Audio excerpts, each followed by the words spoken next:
Ma recette pour une succulente compote de pommes. Alors des pommes de France, des épices à spéculoos, du sucre de canne, un petit peu d'eau.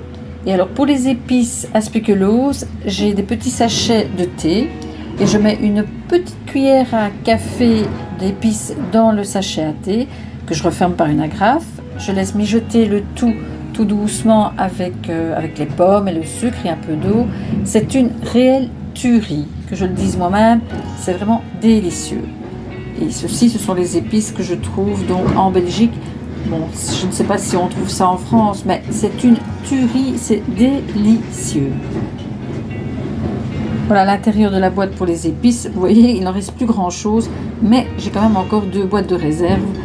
Parce que franchement, ça fait toute la différence pour une délicieuse compote. Voilà mes pommes épluchées. Ici, j'ai fait 2 kilos parce que Philippe, il adore ça. Et il adore ça aussi bien chaud que froid. Froid, c'est délicieux aussi, comme petit dessert. Alors, mon fameux petit sachet à thé avec à l'intérieur une bonne... Pour 2 kilos de pommes, je mets une bonne cuillère à café d'épices. Voilà, je ferme bien mon petit sachet, je le mets à l'intérieur, voilà, j'essaie de le mettre un petit peu au fond, comme ça, vraiment, ça va, les arômes vont se diffuser un peu partout. J'ai mis le sucre aussi, j'ai mis 3 cuillères à soupe de sucre de canne, et je rectifierai selon la cuisson, si c'est pas trop acide, donc voilà, je mélange bien tout. Et maintenant, je vais laisser mijoter à son aise. Voilà, hop, je cache le petit sachet. Voilà. Je vais même le mettre sur le plus petit.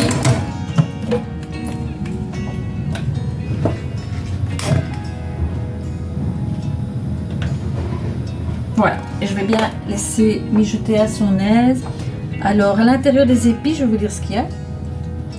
Il y a de la cannelle de Ceylan, il y a des graines de coriandre, il y a des graines d'anis, du poivre rose, du zeste de citron, du gingembre, de la noix de muscade, du piment, de la cardamome, enfin bref, c'est vraiment délicieux, franchement, à essayer parce que c'est top. Alors voilà, donc maintenant je vais laisser mijoter pendant un bon moment, c'est un peu au pif quand je vois que les compotes, les pommes commencent vraiment à se dissoudre complètement. Je les écrase bien pour laisser quand même un petit peu de morceaux et mais je vous montrerai le résultat une fois que c'est cuit. Ce que j'ajoute aussi dans ma compote, c'est un jus d'orange. J'ai oublié de le préciser.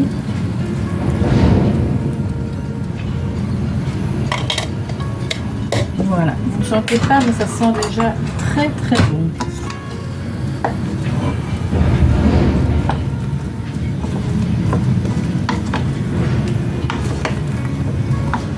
Voilà.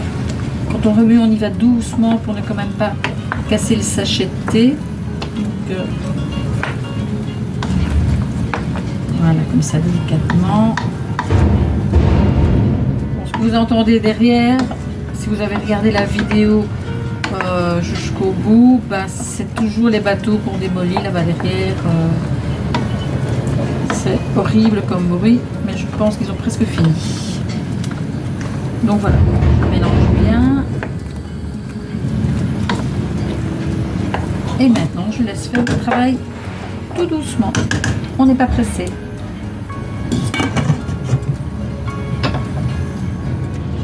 La cuisson de la compote est terminée. Voilà, elle a une belle couleur dorée. Il reste encore des morceaux, mais ça c'est selon le goût, hein, où on la tamise ou on la tamise pas. Nous on aime bien avec des petits morceaux. Et alors la dernière touche finale, c'est, et comme on dit en Belgique, un sloekske de beurre.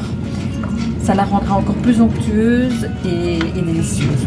Voilà, une petite recette facile, qui s'accommode facilement, qui se mange chaud, qui se mange froid. Bref, ça peut servir de dessert, comme d'accompagnement d'un repas. Et facile à faire en plus de ça.